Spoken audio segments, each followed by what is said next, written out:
hello. Oh, there it is. Hello. Yeah, debuting today. Pretty much this is a response video to Dave McLean. I have to look up how to say his name correctly, but he passed away recently, and he was a Advice Trucking Channel host, and now seems like his son and his wife are going to take over.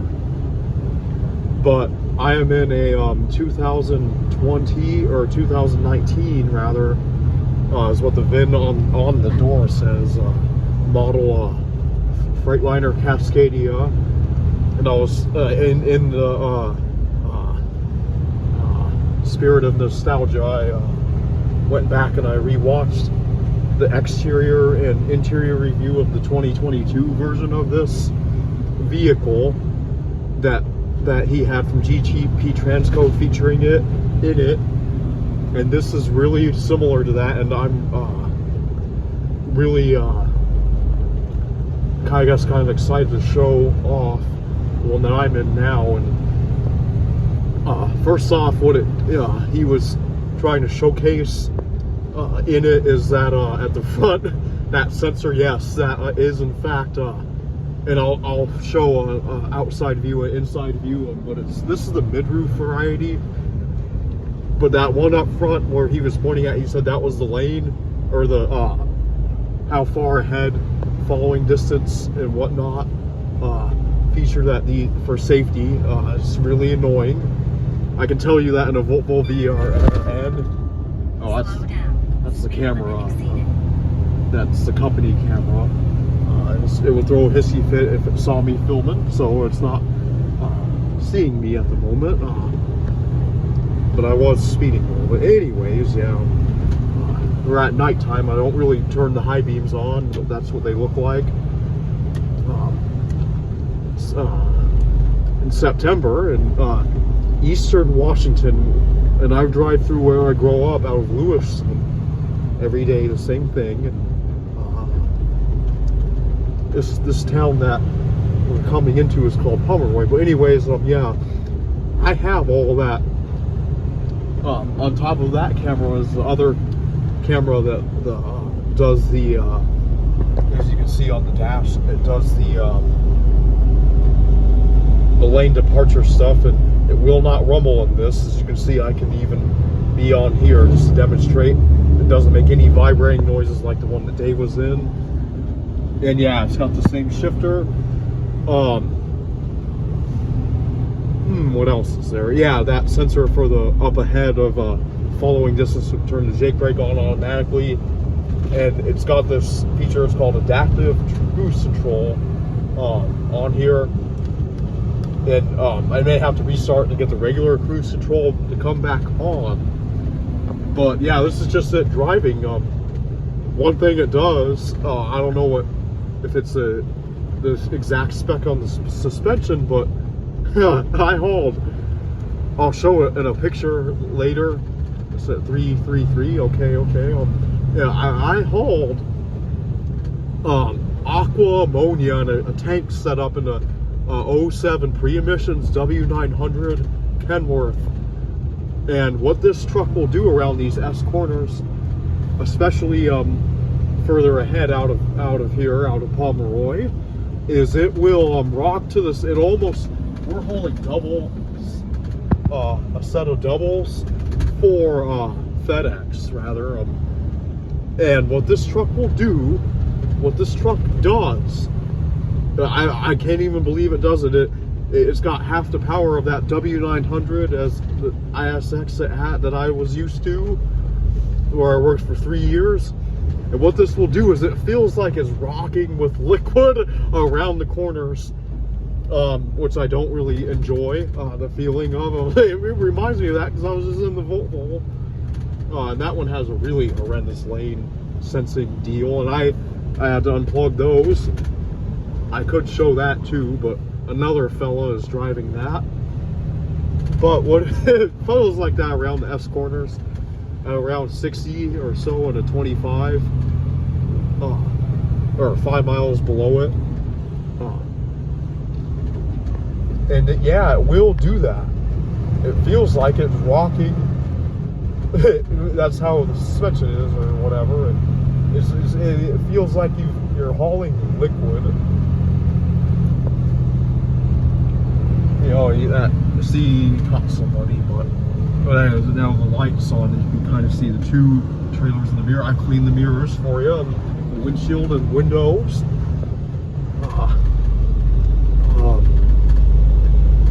But yeah, it does do all right with the comfort and stuff with the sleeper and whatnot. When it's daylight, I drive in the nighttime only. Maybe in the morning, maybe it may be light, but we're September, so we're not gonna see that. And yeah, the intensity, I'm on the second intensity now for the Jake brake.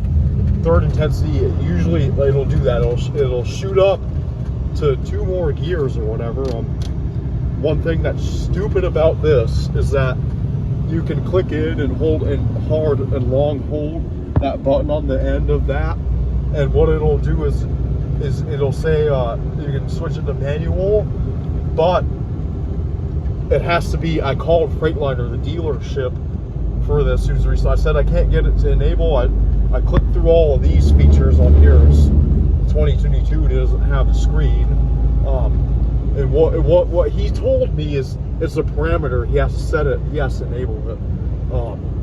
He has to enable that with one of those code things, and I was like, well, I'm not gonna bother with that, but it will try and upshift going downhill. I came down El Palo. It tries to do that. Most I've ever really hauled was 15 tons or 30,000 on them.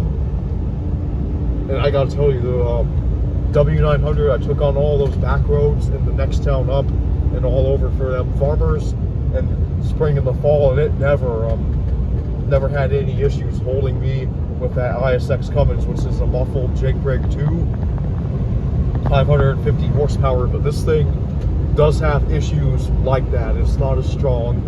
The DEF, but if you click on here, the DEF, or it's this one, the one with the truck, that diesel particulate filter, yeah, it's a son of a bitch, having dealt with the other stuff before. But I switched this to this job.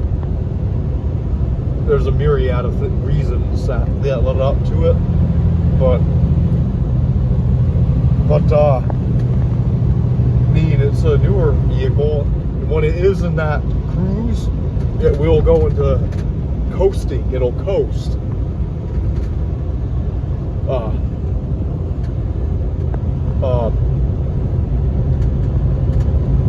It is a little smoother than the Volvo VRN of a 2018 model that I had before. But yeah, this is it. This is the deal, and I saw it in the video. I was like, yeah, it was about time I mentioned him.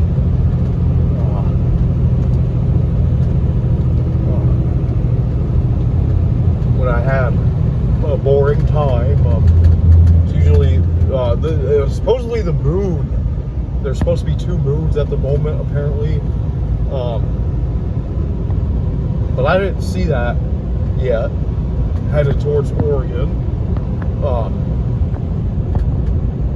You know, everybody knows that. Not on the Cabbage Hill portion, but I won't even be to Pendleton.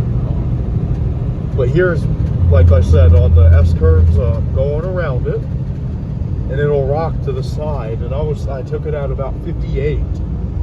It does do that, but it may not just be me, but I would definitely include that in the criticism for this vehicle. There's another one that was onto the driver's side. Or this one's to the or passenger side rather, turning. See the 2 trailers maybe. Still is a pretty night, although last morning it was 34 degrees, and it did give me a warning on here. This one from the Volvo, though, however,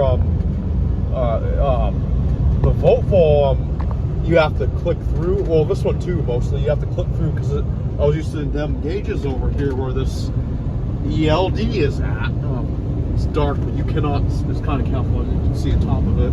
Android phone, I guess, show that. How my our hours are, which, as you know, is DLD. If you've ever seen anything like that, that program overrides it. You can't even click through, but you can mute it with the buttons on the top. It had a pen on there, but that pen, that stylus, I have to tell you guys, I had it. It looked. I just had to. I stuck it in my mouth and chewed on it, and then it's made its way into the garbage. Yeah. Like I said, Pomeroy, Washington, Waitsburg, or rather, not Waitsburg, is US 12. Behind me is Lowell. I never go on that. I go on the same trip every time to Rufus, Oregon. Oh, you want to know how many miles it is, performing, how it is, doing well. They had pretty good steer tires on for me, so can't complain. Okay, so you can see it to 640,450. More than halfway to a million. But anyways, yeah. Like I said, I have that sensor unplugged, and it was where you were showing the camera up top. It's got a sticker in front of it. Not the main one. Company would throw a really big hissy fit about that. This camera, by the way, this camera, that one, the company one, the one that's got the blue light, it will say stuff like, oh, your seatbelt's unbuckled, which isn't true, and out of those speed limits before you're leaving an area, it'll say, oh yeah, you're speeding. It'll just give false information, much like the sensors and the safety equipment would impede you. And really, the most annoying one is in the Voltmore, like I was saying, because they're the hallmark. They're the flagship one of that safety stuff. They invented the seatbelt, apparently, what I read. But yeah, they will be They will when you're merging out of the top of a hill to the left. That one goes off, and this one didn't do it, but it makes a vibrating noise. Yeah, it doesn't do that anymore. I don't have an issue following too closely, and I never did. It's just that. When it goes off, the son of a bitch will just be too far ahead. See where that sign, that post in the road, it would say that you need a pass on the freeway. And I just said, that's just not right. It's just not safe. Especially if you have a rig behind you, they are impatient. And if you do that, then you're risking passing from that far back,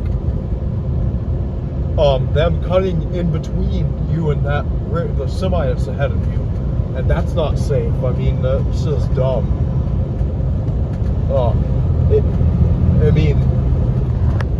I hate to make that the rant of the deal, but it really is that much of an impedance. I mean, we're not driving themselves yet, so why do that?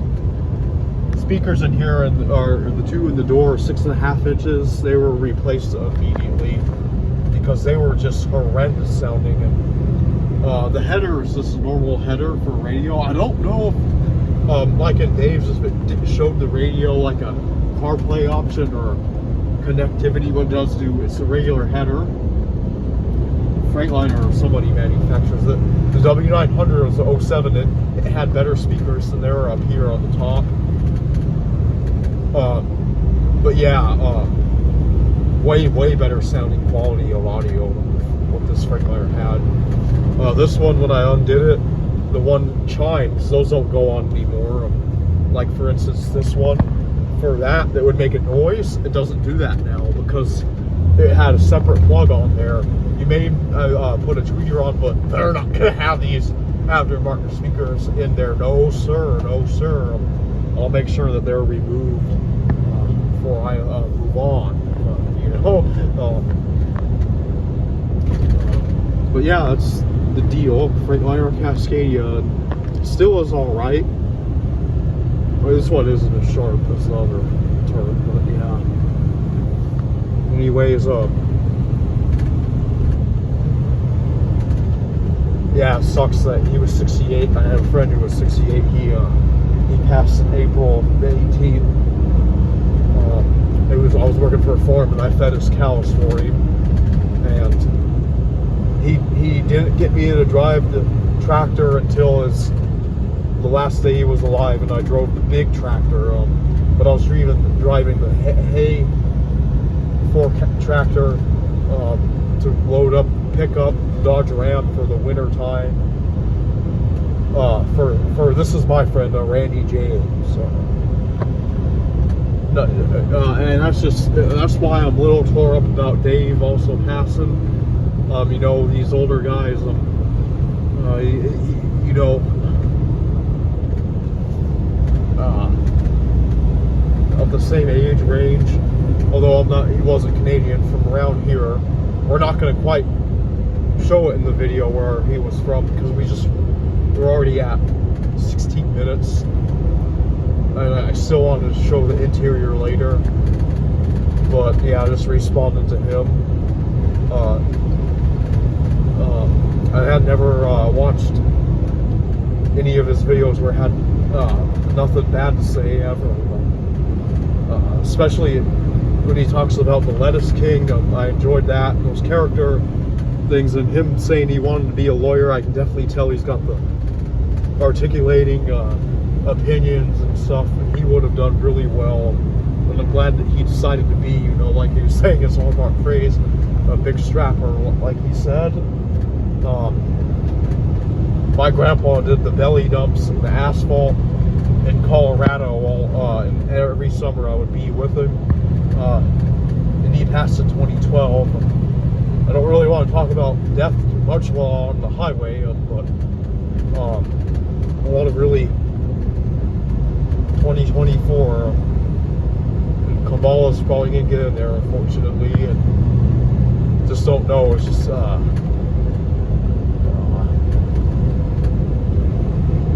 know, it just sucks. But Randy James, he would say things when I was on the field before with his cows rather. We were riding in the pickup and stuff. He would be like, he would say, "Oh, I got a blue at Wyatt. Are you gonna hit me?" And I'm like, "No." He would, you know, you know, that humor where you would press you on to say what, you know, see how far you could get. Well, anyways, that's a good place to wrap it up. This corner here takes you to Central Ferry, and yeah. So long until next time.